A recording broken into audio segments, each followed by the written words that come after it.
Hi, my name is Kevin Richards, and we're going to be talking about divorce and child custody as it relates in the state of Utah. Going through a divorce is one of the most difficult times for people in their lives. It causes a lot of stress, both to them personally and their children, as well as finances, and a lot of different things that can happen.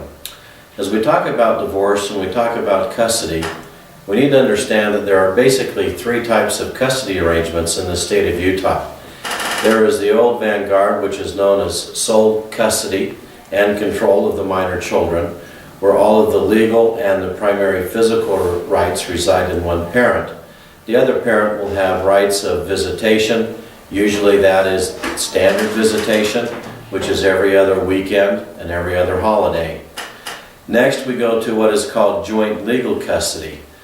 Joint legal custody implies that the parents are going to be able to discuss with one another the major issues concerning the children, such as health, education, and welfare.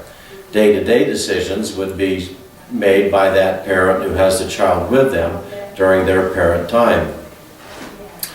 Visitation or parenting time is still anywhere from the standard, which is the every other weekend, every other holiday, to more than that. The last type of custody arrangement is that of joint custody and joint legal custody and joint physical custody. Again, joint legal custody implies that the parents are going to converse with one another. They're going to be able to talk and make decisions together as for the best interest of their children. They will also allow each parent to have access to medical records, school records, be able to be present during medical visits, parent-teacher conferences, and have an active part in that child's life. The joint physical custody is anything more than 112 nights with either of the parents, and up to basically a 50-50 split, which would be around 182 to 183 nights per year.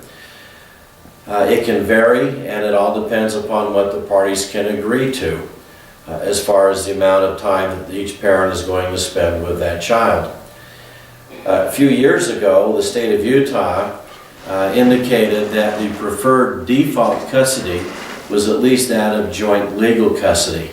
And there has been talk and push that in the next probably couple of legislative sessions, they're probably going to be looking as a default the standard of joint legal and joint physical custody. Imperial research has shown over the past 20 years that children do better when they have frequent and constant contact with both of their parents rather than primarily residing with one parent. After we determine what the child custody is going to be and the amount of time that the child is going to be staying with each parent, then we figure out what child support is going to be based upon the schedules adopted by the state of Utah. Child support, in order to calculate it, you need to know two things. What is the gross income of the mother, and what is the gross income of the father? If a parent is not working, the court quite often creates what is called a fiction and imputes income to one of the parents, finding that that parent would be at least capable of earning a minimum wage on a monthly basis, which is $1,257 per month. Once we know what the income is of both parents, that goes to a child support calculator.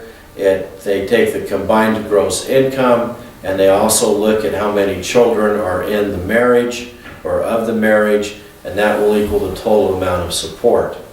Then what happens is you figure out what each parent's representative share is of the combined gross income. That percentage then is times into the child support award, and it will dictate then what that parent needs to pay in child support to the other. Other issues relating to the children is that of medical. Utah has adopted basically what is called a standard medical definition, where all of the medical costs associated with the children, including insurance premiums, deductibles, co-pays, and other non-insured expenses, are split equally between the parents. As far as the premium is concerned, both parents If either one of them has insurance, they're encouraged to maintain that insurance. And the cost of the insurance as it relates to the children, or pro rata, is calculated. So you would take the total amount of the insurance cost, divide that by how many people are insured, and then you would divide that further by how many children there are to figure out what each parent's share is of that insurance cost. And then if you have minor children and there are daycare expenses, each parent is responsible for half of those daycare expenses, which are educational or work-related. There is a preference in Utah, or what we refer to as a first right of refusal, so that if a parent can offer daycare instead of surrogate care, then that is preferred. So if a father is at home during the time that the mother works, then he would be able to see and attend to those children rather than having the children placed in a daycare facility. And the same would hold true for the mother as well. Those are the main issues that you have to look at as you discuss child and child custody and children as far as a divorce is concerned.